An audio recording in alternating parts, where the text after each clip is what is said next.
स्वागत है दोस्तों, एक बार फिर से आप सभी का आपके अपने YouTube चैनल पर। नमस्कार। आज की बड़ी खबरें लेकर आए हैं, जहां पर जानेंगे आखिर तल्खियां बढ़ती क्यों जा रही हैं जेडीयू और बीजेपी के बीच। क्या कुछ बड़ा होने वाला है? सीएम नीतीश कुमार ने क्या बना लिया है मन? क्या उन्हें लग रहा है विपक्ष है मजबूत? जानेंगे पूरी बड़ी खबर। वहीं दूसरी तरफ राहुल गांधी संभालेंगे संसद के मानसून सत्र में मोर्चा, निजी विधेयक करेंगे पेश। तो दूसरी तरफ दोस्तों आप सभी तक पहुंचाएंगे ताजा बड़ी खबर निकल के आ रही है यूपी से। जी हां, यूपी में लगातार राजनीतिक घटनाक्रम बदल रहा है।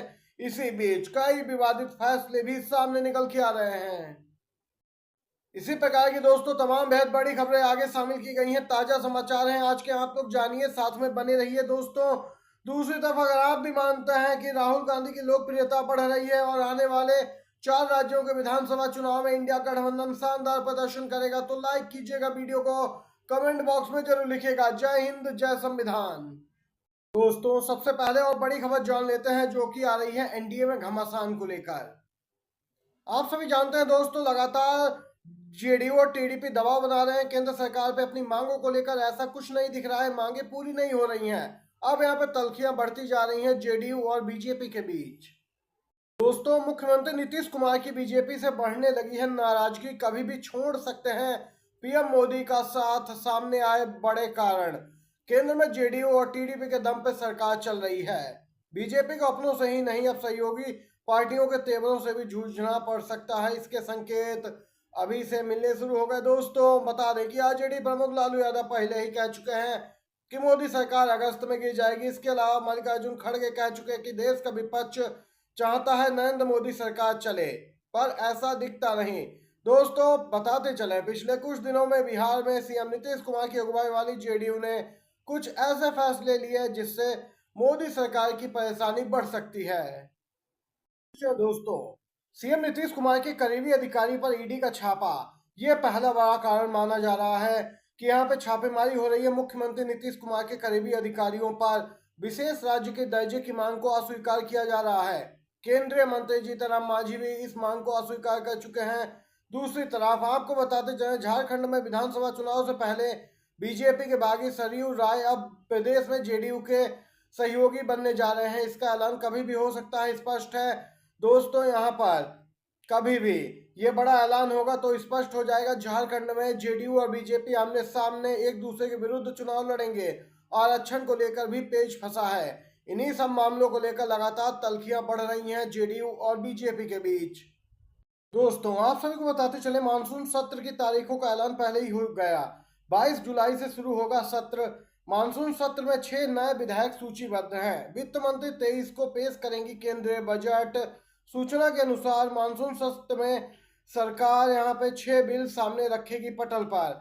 तो दूसरी तरफ जो बड़ी ब्रेकिंग न्यूज आ रही है वह आप सभी को बताते चले दोस्तों, नेता प्रतिपक्ष राहुल गांधी यहाँ पे फ्रंट फुट पे खेलते दिखेंगे, क्योंकि राहुल गांधी संसद के आगामी मानसून सत्र में एमएसपी पर निजी विधेयक पेश कर सकते हैं। ये बीजेपी और पीएम मोदी के लिए बड़ा झटका हो सकता है। बताते चले, एमएसपी की मांग किसान लगातार कर रहे हैं, लेकिन सरकार यहाँ पे उनकी मांगे मानने को तैयार नहीं। अब राहुल गांधी जब इस निजी विधेयक को पेश करेंगे तो स्पष्ट है सरकार की ओर से बीजेपी के लोग विरोध करेंगे। तो स्पष्ट संदेश किसानों में जाएगा कि इंडिया गठबंधन के नेता तो एमएसपी पर कानून चाहते हैं, चर्चा चाहते हैं, लेकिन इसमें रोड़ा सिर्फ और सिर्फ बीजेपी वाले बन रहे हैं। देख सकते हैं ये यहाँ पे नई रणनीति के तहत इंडिया गठबंधन मैदान में उतरने वाला है। दोस्तों मानसून सत्र में काफी यहाँ पे हंगामा भी देखने को मिल सकता है। वहीं दूसरी तरफ दोस्तों सीएम योगी का बड़ा फैसला आया है सामने निकल के। एक तरफ बीजेपी में अंदरूनी घमासान जारी है, उठापटक की स्थिति है, लेकिन इस बीच विवादित फैसले भी आ रहे हैं। कांवड़ मार्ग में दुकानों पर लिखना होगा नाम, हलाल प्रोडक्ट बेचने पर होगी कार्रवाई। जी हाँ दोस्तों, इस पूरे मामले पर लगातार सवाल उठ रहे हैं। लोग यहाँ पे जो आदेश आया है उसको लेकर काफी कुछ कह रहे हैं। विपक्षी दल बीजेपी पर हमलावर हैं। यहाँ पे आरएलडी जो कि केंद्र में बीजेपी की सहयोगी पार्टी है, उसकी ओर से कहा गया है कि इससे सांप्रदायिक तनाव बढ़ेगा, छुआछूत का संरक्षण नहीं होना चाहिए। ये तो यहाँ पे बीजेपी नेता नकवी ने कहा है। उन्होंने कहा कि आस्था का सम्मान होना चाहिए। दोस्तों दूसरी तरफ आरएलडी की ओर से स्पष्ट किया गया है कि नाम लिखवाने का फैसला असंवैधानिक है।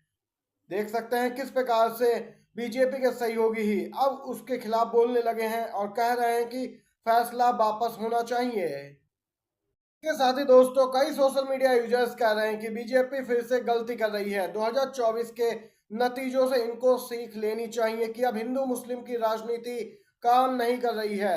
इससे कोई राजनीतिक लाभ नहीं होगा, यह सिर्फ पार्टी के कैडर तक ही सीमित है। समाज में भाईचारा बनाकर रखिए। देख सकते हैं सोशल मीडिया यूजर्स की प्रतिक्रियाएं भी निकल के आ रही हैं। वहीं एनडीए की सहयोगी जेडीयू भी इस पूरे मामले पर भड़क उठी। कांवड़ यात्रा में नाम वाले आदेश पर आरएलडी के बाद जेडीयू भी भड़क उठी है। यूपी के दूसरे जिलों में लागू ना हो आदेश, ये कहना है जेडीयू नेता केसी त्यागी का। दोस्तों ये ताजा खबर निकल के आई है। बड़ी खबर आ रही है। अब मध्य प्रदेश में बीजेपी सरकार ने यहां पर सीबीआई की एंट्री पर लगा दिया बैन। जी हां दोस्तों, कई अन्य राज्य भी उठा चुके हैं ऐसा कदम, लेकिन बीजेपी शासित राज्य यहाँ पे मध्य प्रदेश पहला है जिसने यहाँ पे ये बड़ी कार्रवाई की है। पश्चिम बंगाल के बाद मध्य प्रदेश में भी सीबीआई बिना राज्य सरकार की अनुमति के जांच नहीं कर सकेगी। मध्य प्रदेश सरकार ने बिना राज्य सरकार की अनुमति लिए प्रदेश में जांच करने पर रोक लगा दी। प्रदेश सरकार ने इस संबंध में अधिसूचना जारी कर दी है। मध्य प्रदेश की भाजपा सरकार ने कहा कि राज्य के अधिकारियों के खिलाफ जांच के लिए सीबीआई को लिखित अनुमति की जरूरत होगी। दोस्तों आप सभी को बताते चलें, इससे पहले यहाँ पे पश्चिम बंगाल सरकार ने, झारखंड सरकार, तेलंगाना सरकार आदि ने भी इस प्रकार के कदम उठाए और आप देख सकते हैं बीजेपी शासित राज्य ने ये बड़ा कदम उठाया है, सीबीआई की एंट्री बैन की है। दोस्तों यूपी से बड़ी खबर निकल के आ रही है। ताजा लेटेस्ट न्यूज में आप सभी को बताते चले, बड़ा फैसला लिया गया है दोस्तों उत्तर प्रदेश में उपचुनाव को लेकर। इंडिया गठबंधन के तहत ही यहाँ पे चुनाव मैदान में उतरेंगी समाजवादी पार्टी और कांग्रेस। आपको बताते चलें, कांग्रेस पार्टी ने यहाँ पे ऐलान किया है कि समाजवादी पार्टी का सहयोग किया जाएगा और जो सीट बंटवारा है वह भी हो चुका है। दोस्तों 10 सीटें हैं उपचुनाव के लिए और इन विधानसभा सीटों पर 7 पर समाजवादी पार्टी और 3 पर कांग्रेस पार्टी अपने उम्मीदवार उतारेगी। दोस्तों देख सकते हैं यहाँ पे ये बड़ा फैसला लिया गया है। बीजेपी पहले ही ऐलान कर चुकी है। मुख्यमंत्री योगी आदित्यनाथ ने टीम बना दी है 30 मंत्रियों की, जो कि 10 सीटों पर नजर रखेंगे। एक सीट पर 3 मंत्री, कैबिनेट स्तर तक के मंत्री शामिल किए गए हैं। देख सकते हैं इंडिया गठबंधन की ताकत का एहसास बीजेपी को आखिरकार हो गया है और यहाँ पे उपचुनाव में हार ना हो जाए, इसके लिए बीजेपी भी अपनी तैयारियों में जुट गई है। संभवतः दोस्तों अक्टूबर माह में चुनाव हो सकते हैं ये 10 सीटों पर। ये थी दोस्तों आज की बड़ी खबरें, मुख्य समाचार। वीडियो आपको आया हो पसंद तो करिएगा लाइक और शेयर। अपने दोस्तों में भी आप सभी का बहुत बहुत धन्यवाद।